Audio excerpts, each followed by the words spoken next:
And what is happening, my YouTube family?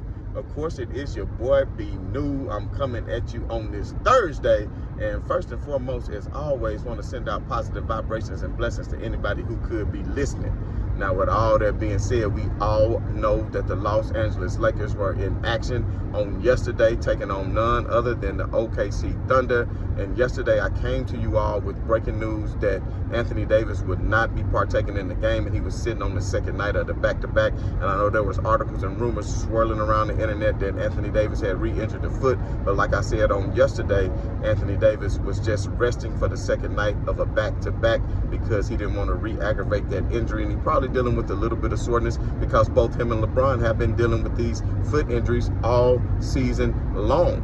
But I do want to extend my sincerest apologies to that of Darvin Ham, because on yesterday I was upset that Anthony Davis wasn't playing, and if you were going to target a night for him to sit, I said let him sit during the Memphis game, which would be a less winnable game, and then have him play in the OKC game and make sure that you bring home the victory. But I got to give kudos and shouts out to that of Darvin Ham, because he was not afraid to take on Memphis. He looked at it as it would be a victory. He felt like they could go out and beat Memphis with Anthony Davis in the game. And quite frankly, they played them pretty close for the first and second quarters and were in the lead in halftime until, of course, Ja Morant did his thing in the third quarter. We're not going to go back on that. If you want to go back on that, see yesterday's show. That's what we recapped on yesterday's show. But what I want to say is, he had faith in them, and even without the likes of D'Angelo Russell, who will be back in action on Friday, the Lakers stepped up big time and were able to bring home the victory on yesterday. And if you paid attention to yesterday's show, I was still not worried about OKC, and you can see in the comments on yesterday, everybody who had concerns, I told them there was no need to worry, because this is not the same team that the Lakers had before, carrying the likes of a Russell Westbrook, a Kendrick Nunn, a Pat Bev, and a Thomas Bryant, who could play absolutely no pick and roll defense. This is a new Lakers group who are long, who can cover the floor, who can close out on three-point shooting, which that's what the NBA is all about now. You have Mo Bamba, who played excellent in the few minutes that he played, even though he did get the start. Wayne and Gabriel stepped up. I knew that the Lakers are much deeper now. You got players like Lonnie Walker and Wayne and Gabriel who were able to get back into the fold, who have been relegated to the bench since the trade with all the new players coming on board. Now, Lonnie Walker before the game even had great upbeat attitude. They've been asking him, how does it feel for him to now be on the bench, not having any playing time? He started the season off as a starter, and he was playing quite well, to be quite honest, and was one of the Lakers' bright spots, and had improved his play on the defensive side of the basketball. Now, of course, he was injured, went to the bench, kind of got out of the playing time, wasn't starting as much, and then, of course, after the trades, he pretty much lost all his playing time. But he said, you know what? This is a game I love. I'm getting paid millions of dollars to do it. I get paid to stay ready, so I stay ready. I'm in the gym every single day, and I'm not going to give up hope. And that's the type positive energy that we need around the Lakers camp and the Lakers locker room. And you can tell as a unit that they coming together and playing quite well. Like I said, this is not the same team. You have a Mo Bamba who could start at center in the place of somebody like a Thomas Bryant who was shipped off, who can actually play some pick and roll defense and actually crash the boards and can stretch the floor. Not saying Thomas Bryant couldn't, because he was a pretty decent three-point shooter for a big man himself, but Mo Bamba just gives you more athleticism on the defensive end. And of course, we all know what Jared Vanderbilt brings to the table, what he has been bringing to the table since he has come on board with the Los Angeles Lakers. So, with that lineup, Dennis Schroeder, Austin Reeves, and of course Jared Vanderbilt and Malik Beasley, and of course Mo Bamba to start the game was a pretty good look. And then of course you have Austin Reeves rotating in, and Austin Reeves had a hell of a game. He had 19 points if I'm not mistaken. Dennis Schroeder had 26 points. Mo Bamba had 12 points. You had at least 6 Lakers player that was all in double digits. Everybody was in double digits. Lonnie Walker, I think, had 19 himself. Austin Reeves had 19. Jared Vanderbilt, he didn't quite have double digits, but of course he made his presence felt on the floor on the defensive side of the basketball, as he always do, crashing not only the offensive boards but the defensive boards, not giving OKC extra possessions, and he was everywhere as far as closing out. I love the Lakers rotations. They know where to be. They not falling for ball fake passes. They playing from the weak side. They bringing help. They did Very nice. It was a nice win that they needed to win. Everybody else lost yesterday that the Lakers needed to lose, except for New Orleans. That was a hell of a game. Brandon Ingram put on the show. Damian Lillard put on the show, both scoring 40 last night, respectively, for their organizations, for their franchise. On last night, it would have been nice for Portland to lose because guess what? The Lakers would have been in that 10th spot in the play-in tournament as it would have stood because the Portland Trailblazers, you know, they would have took that win, but they still would have been underneath the Lakers. And, of course, the Pelicans would have failed one. But the Lakers look up today and still find themselves in that 11th spot. And guess who they play on Friday night? None other than the Minnesota Timberwolves, who are above them. They're going to get a chance to play a lot of these teams that's above them. They're going to get OKC again. They're going to get Memphis again Tuesday night. They're going to be at home.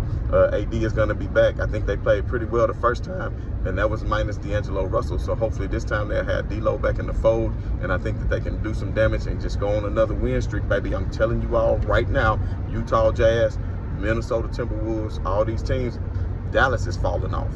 Dallas is not winning so far. Kyrie Irving and the Luka Doncic combination doesn't seem to be working. Also, Kevin Durant made his debut yesterday. I think Phoenix is going to be looking good, even though that was against the lowly Charlotte Hornets. I would like to see them against some competition because they just really don't have a deep bench, and they don't really scare me when it comes to what the Los Angeles Lakers can do in the playoffs. And I'm telling you right now, Golden State just went from 10 to number 5 just that quick because that's how close it is. So I'm telling you all right now, Golden State is going to end up falling off. Golden State, they probably end up making that, but the Clippers are the ones who really are going to fall off.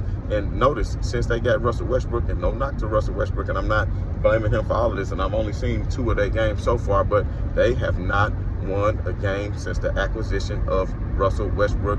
Meanwhile, the Lakers have been, I think, 5-2, maybe 4-2 without, and then 3-0 when they had LeBron with the new squad. You understand me? So that other loss to Portland, when Portland was just on fire that night, was pretty much nothing they could do about that. And I think that was their only second game together, and that was minus a LeBron James. But like I said, looking up on this upcoming schedule for the next week or so, I think the Lakers got what it takes to do what they need to do. I'm not sure if Steph will be back for this matchup coming back on Sunday. I'm going to be on the road. Hopefully I can get a chance to watch that joint. But right now, I'm headed out of town, baby. I'm heading up to a nice cabin getaway high off in the clouds in the mountains with my lovely wife. We are celebrating our anniversary. So y'all wish me well as I travel on this weary road. You understand me? But I know that I will be protected and highly favored as I continue for these travels. I appreciate everybody's blessings. And like I just said, there's some car just come and cut your boy off. But notice I pay attention. I can whip, I can do this show, and I can do it all at the same time. You understand what I'm saying? But, you know, Vando gonna do his thing. Everybody gonna continue to show up. The Lakers squad is deep. We putting the league on notice. So I want everybody to understand me. The Lakers is going to capture that 6th spot. They not just going after the play-in. They said the goal was the 6th spot. LeBron James has been reevaluated. Watch for breaking news. Watch for me. Hit the subscribe button because as soon as I find out, once LeBron gets the word on the second opinion of what's going on with his foot, man, I'm telling you what, AD looking back, D'Lo looking good, Schroeder, and I got to give mad props to Schroeder on yesterday, man.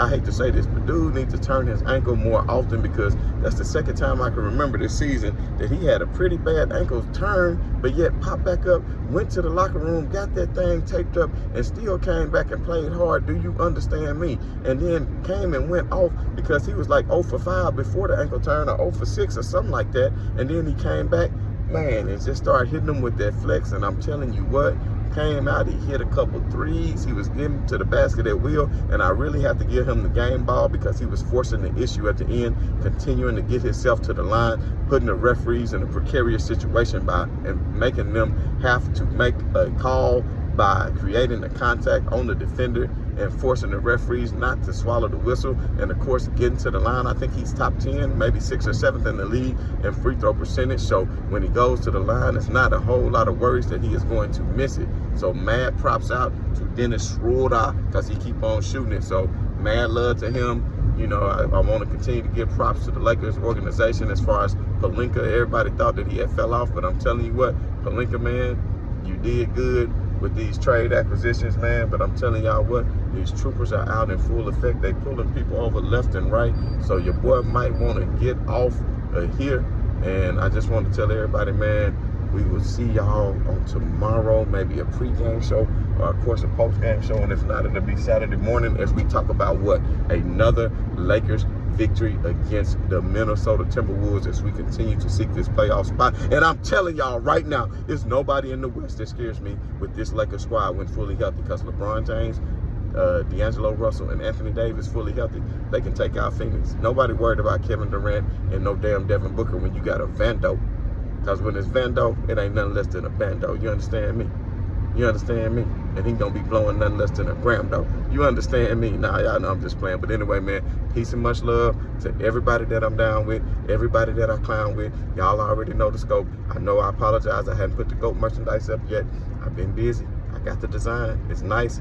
Hey, I just want y'all to show the love and support. It will be available soon if you have not already done so. You know what to do. Share. Let's build this channel. I'm almost up to the 5,000 subscribers. We only about 50 subscribers away. Let's get it there. We might have a draw or a special pull-in or something we can do special. And I got to find out where everybody area is, because I plan on doing some upcoming traveling. So whether I'm in Los Angeles, whether I'm in New York, whether I'm down in MIAO, we're going to have some fun. And I want everybody to engage with your boy.